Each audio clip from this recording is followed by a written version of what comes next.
Hello, I am Dr. Shahid Shah from Department of Pharmacy Practice, Government College University, Faisalabad, Pakistan.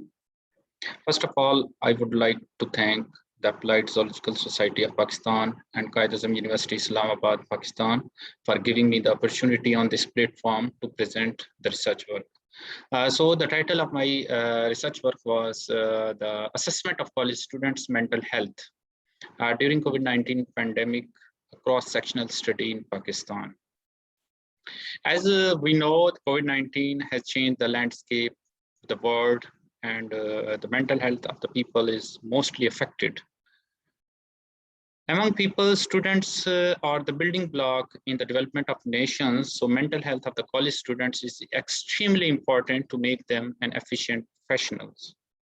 So our objective was to assess the students' mental health during COVID-19 pandemic by interpreting the prevalence of various factors like depression, anxiety, stress, and their associations.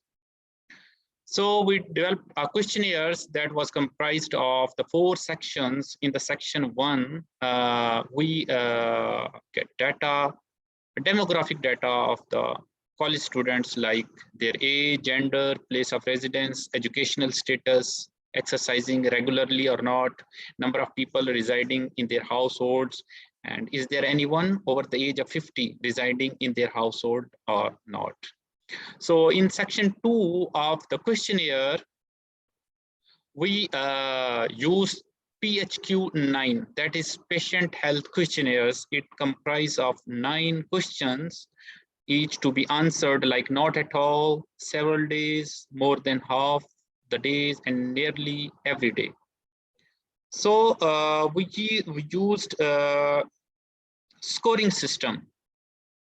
The mean depression score that we calculated was 27, and on the basis of this scoring system, we categorize the depression levels. Like minimal depression, if the score of the student lies between 1 to 4, and for mild depressions 5 to 9, moderate depression 10 to 14, moderately severe depression 15 to 19, and for the severe depression the score lies 20 to 27. In the third questionnaires, we used generalized anxiety disorder, GAD-7. 7 means 7 questions. So these items consist of the 7 questions is to be answered like not at all, several days, more than half the days, and nearly every day. So mean anxiety score, we determined 21, and on the basis of this score, we classify the anxiety levels. For example, minimal anxiety, if the score lies between 0 to 4. And for mild anxiety, 5 to 9, moderate anxiety, 10 to 14, and the severe anxiety, 15 to 21. In the section 4, we use perceived stress scale items that consist of 10 questions, each to be answered like never, almost never, sometimes, fairly often, and where often. So mean stress score that we calculated was 40, and out of 40, if the score was 0 to 13, we considered it as low stress, and for 14 to 26 numbers, we considered stress as moderate, and 27 to 14, higher stress was considered. So we calculated the sample size by using an online software, that is RAWSoft, and we selected 357 students on the basis of this software. So population was kept 5,000 and response distribution 50%, while the confidence interval and the margin of error was considered 95% and 5% respectively. So out of 1,124 students, we collected a response from 925 students. So study questionnaires were designed on the Microsoft Office forms, and before sent to the students, we reviewed these questionnaires by 3 experts in pharmacy educations, and after this we sent these questionnaires to 30 students as a pilot study. And then for the consistency of the questionnaires, we calculated the Cronbach's alpha, that was calculated as 0.72, 0.74, and 0.69 for anxiety, depression, and stress respectively. So study design was cross-sectional survey, and the survey instrument that we used, we already discussed, PHQ 9 items, GAT 7 items, and PSS. So study populations was 925 undergraduate and postgraduate students. We included the college students and the students who gave verbal consents, and excluded the students other than the college students or the college students who provide us incomplete, irrelevant, or the duplicate response. So here are our results. First one is the frequency. First one is the frequency analysis of demographic characteristics. Here are the variables. Here are the categories. You can see here the different frequency according to their variables. So here are the bivariate analysis of depression, anxiety, and stress level among students. So it's clear that moderate depression, anxiety, and stress level was found among the college students.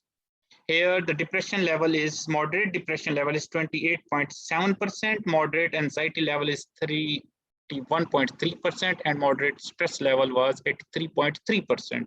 That's a big value. So here we calculated the logistic regression analysis of demographic risk factors for depression and anxiety in students. So significant depression and anxiety level were observed among college students with respect to their age and the persons over the age 50 in their household. So it's clear from their p-values, the depression and the person over age 15 household, and similarly in anxiety. But the depression was significant among the college student with respect to gender, not for the anxiety. So it's clear the p-value is 0.006. So here are the model summary and the performance evaluation of structure, equation, question modeling. So it's clear that stress is a major cause of depression and anxiety, as shown in the p-values for stress 0.012 and 0.001 for anxiety, and anxiety is also called significant depression among the college students. That is cleared from the p-value that is less than 0.001. So this is a path diagram of the structure equation model for depression, anxiety, and stress among the students. You can see here the stress cause anxiety and the depressions. So here are the outcomes. If we discuss regarding the depression, the moderate and moderately severe depression was present in the majority of the college student, while the severe depression was seen relatively fewer students. Male students suffered more from depression than female, and postgraduate students had more depression than undergraduate students. And similar to depression, anxiety levels were also higher among graduate students, and the students with a person of 50 years of age residing in the household had more anxiety levels. The students with more than 6 people living in the household had more anxiety level than the students with fewer family members. So ultimate result is that the stress was a major factor, major driver towards depression and anxiety. And here our limitation of the study, like it is self-reported questionnaires, inevitable questions, subjectivity and reliability. And the last one is selection biasness in students that are suffering from mental health issues. So our conclusion is that moderate to severe level of depression and anxiety were found to be caused in the college students due to increased stress. So we recommend online psychotherapeutic sessions that should be initiated to mitigate the stress in these testing times during COVID-19 pandemic. At the end, I acknowledge my colleague, Dr. Ghulam Abbas, Dr. Aisha Aslam, Dr. Haris Kuram, Dr. Muhammad Hanif, and Dr. Akhtar Sool, Mr. Usman Rashid Chand, and Mr. Muhammad Haris for their contributions in this research work. Thank you for your attention.